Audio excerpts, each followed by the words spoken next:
बार अकबर गहन सोच में थे, ऐसा लग रहा था परेशान हैं। तब एक दरबारी ने उनसे उनकी परेशानी का कारण पूछा।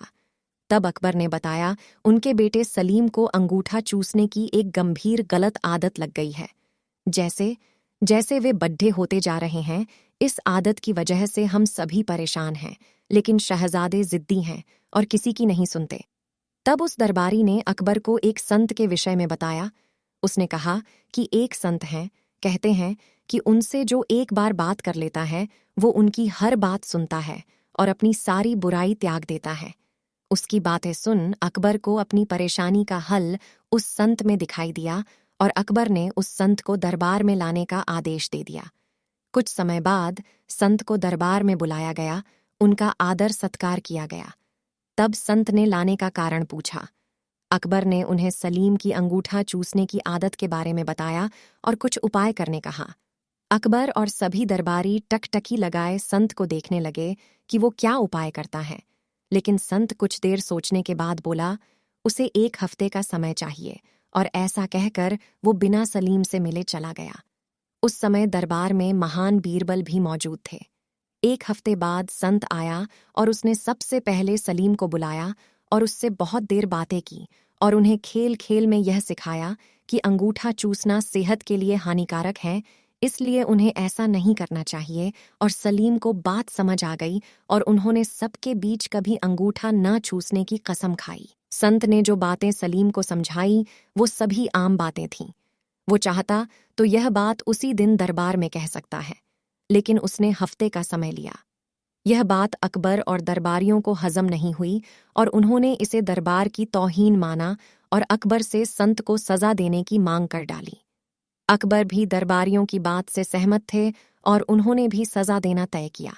लेकिन जैसे कि वे हर फैसले के पहले बीरबल का मशवरा लेते थे, उन्होंने इस बार भी बीरबल की तरफ देखा और पूछा कि आज तुम इतने खामोश क्यों हो?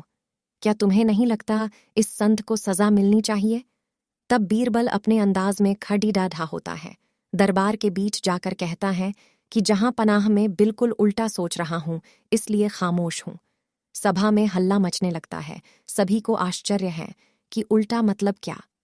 तब बीरबल कहता है, मेरे हिसाब से ये संत महान हैं, हमें इनसे सीख लेनी चाहिए और गुरु मानकर इनका आशीर्वाद लेना चाहिए और इनके साथ हुई गुस्ताखी की माफी भी मांगनी चाहिए।